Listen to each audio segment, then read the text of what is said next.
Remember, it's important that you use the correct terminology. So if your teacher asks you a question, or if you're going to ask a question, please try your hardest to remember the correct terminology, the correct words that you should be using. So far, obviously, we are using the clay, the slip. We have the clay tools, which is just a clay knife. And so far we have learned 2 techniques.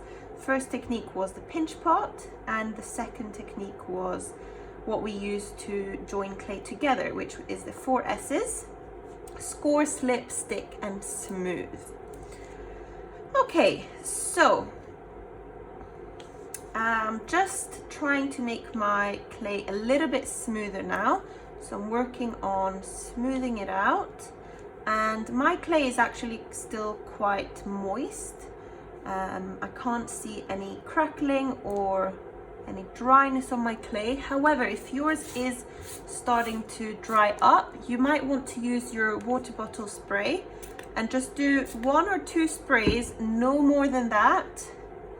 And then again, using your fingers to smooth it out.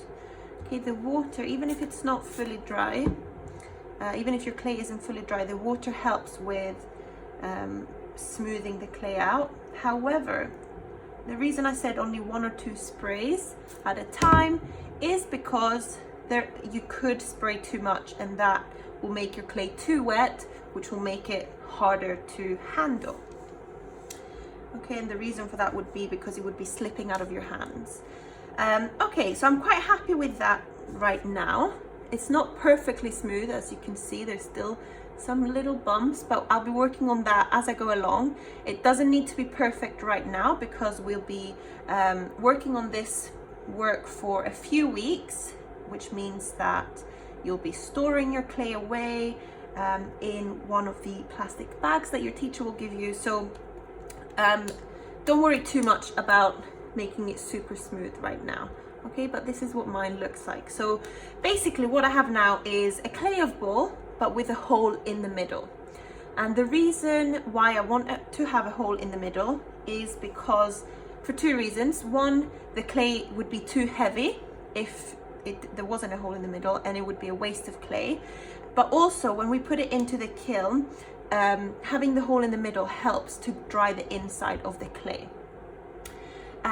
Okay, so what I'm going to do now is start to create the shape of my fish, and you'll see I'm using my palms because it's quite a flat part of my hand. If I use my fingers, I get the finger marks with lines on my clay, which I don't want. So I'm using the palms of my hands, and as I said, I want this fish clay to be a bit more cartoony than the first one that I've made. But I'm still going to try and perfect the shape that I have in mind. Okay, so I'm quite happy with that. That's going to be the top, and that's the side. I might actually flatten the front a little bit more, and that will help me when I'm creating the mouth to make that look more realistic. Still cartoon, but I still want it to look like a fish. Okay, try not to squeeze too much on your clay. Remember, there's a hole in the middle of this, so you do want to be quite gentle when you're changing the shape. Okay, so I'm happy with that. As I said, that's going to be my side, the top, and the front. So in order for me to be able to work on this, I'm going to just place it down and push down on it slightly, just so it doesn't roll around. And you can see that that has gone a little bit flat, which is going to help me keep it still. Okay, so mine looks a little bit like an egg from the top, but that's going to change as soon as I start adding more details. I'm going to start by adding the fins, and your teacher will give you a smaller piece of clay to work with.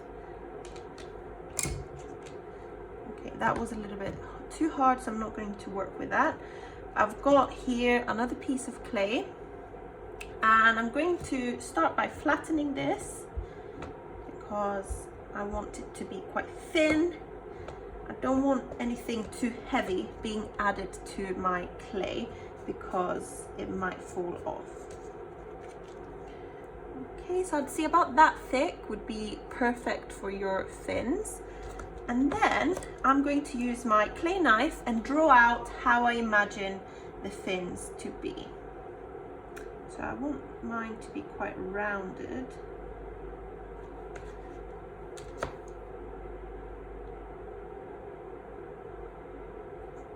If you make a mistake, you can easily rub it out with your finger, but make sure you're not drawing too hard onto the clay to be able to do that. Okay, once you're happy with the shape, you can go ahead and put more pressure on with your clay knife and cut the clay.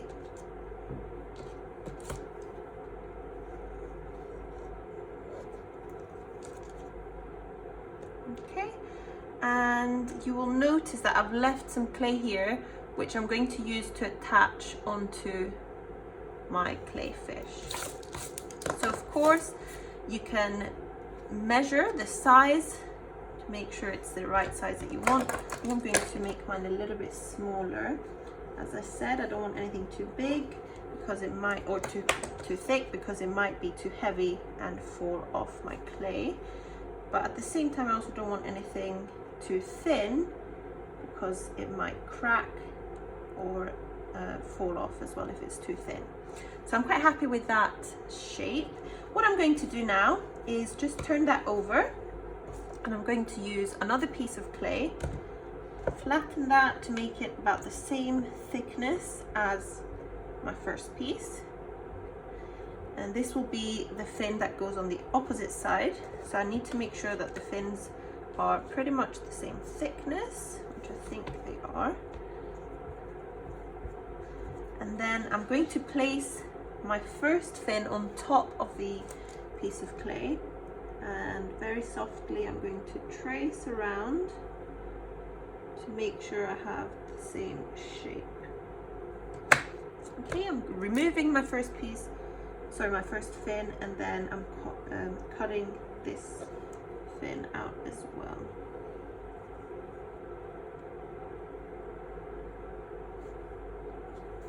Okay, so I've now got my two fins, and it's now when I want to just smooth them out a little bit because I'll be attaching them to my fish shortly. Okay, don't worry about the inside, as you probably won't be able to see that. You don't want your fin sticking out too much for the same reason as I've already mentioned. It might fall down, it'll be too heavy. We want it to stay quite close to the body, so you only need to worry about one side of your fin.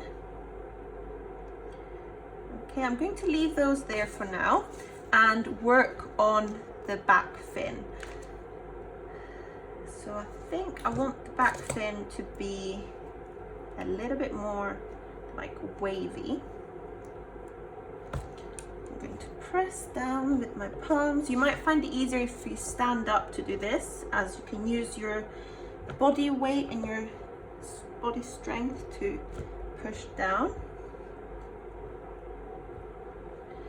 Okay, I'm just checking the thickness. I'm quite happy with that. I can always make it a bit thinner if I want it thinner in a little bit.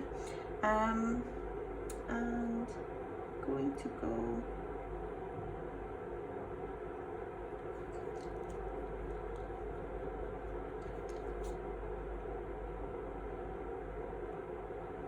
for a shape like this. Okay, so I'm going to cut that out.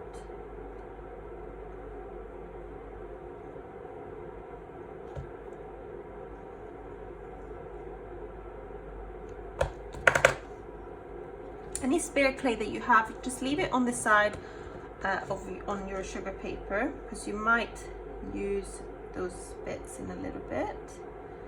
Okay, I'm just smoothing out the edges.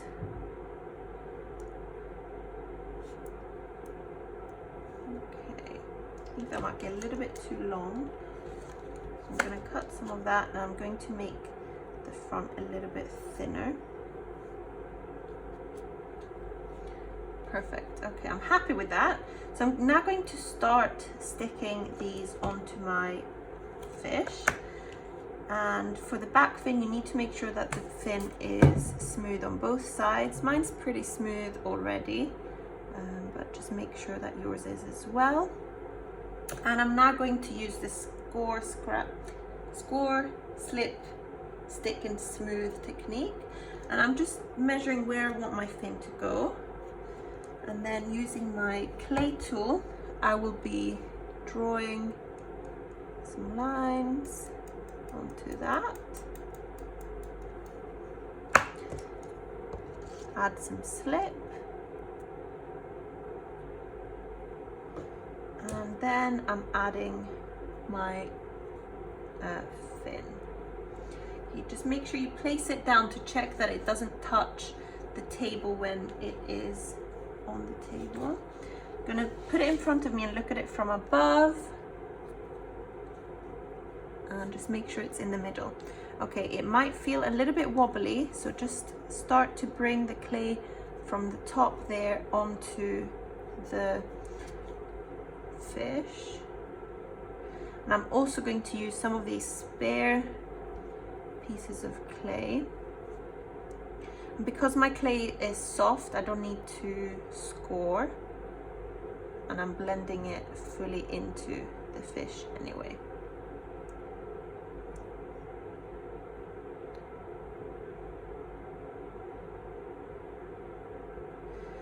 So make sure that's super smoothly blended in so that it doesn't fall off, and make sure you do it on both sides. If you're struggling, obviously you have a bit small, your fingers are a bit smaller than mine as well, but if you are struggling, you can use this blue or black tool. It's called a rubber kidney, and that's because it looks like a kidney, but yeah, that helps you just to smooth out the clay without using your hands. Okay, so you can see how that's giving it more strength on this side, and I'm going to do the same on the other side.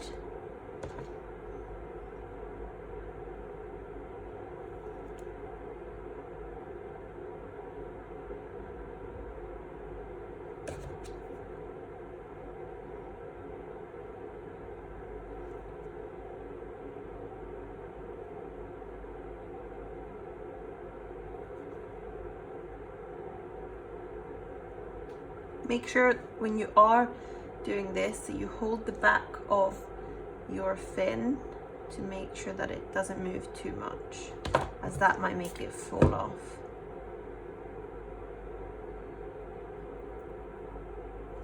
Okay, and just to let you know, another reason why you might want to use the rubber kidney is because if we handle the clay too much, and what I mean by handling is touching the clay too much, we are actually making the clay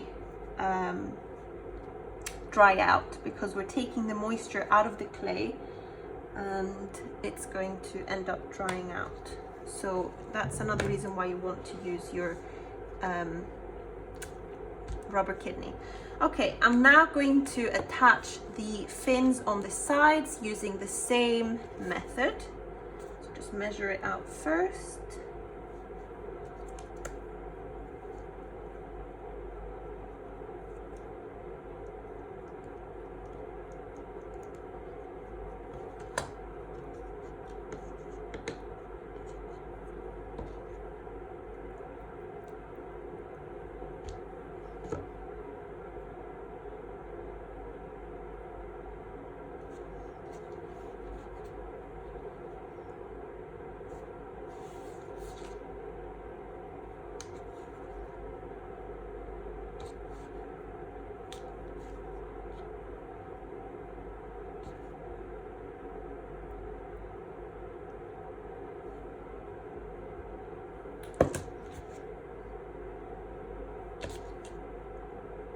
Where I blended it, I'm just going to remove where the clay has spread it out. You can use one of these tools as well that just scratches the clay off, which is quite handy. Or you can also use your knife to do that, just very carefully.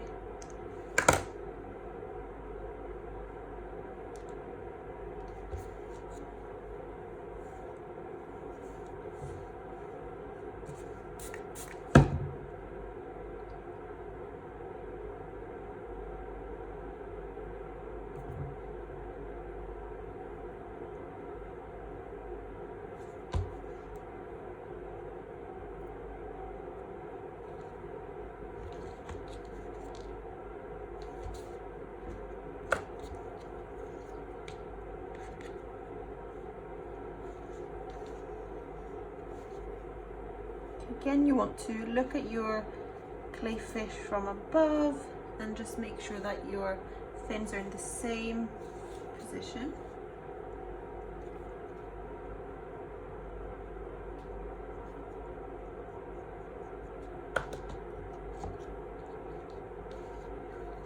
Now, you have to be very careful when you're lifting your clay fish, as there's things coming out from different directions. So just make sure you lift it up carefully and hold it where there's no fins.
I'm just placing my fish down carefully and ensuring everything is still in place.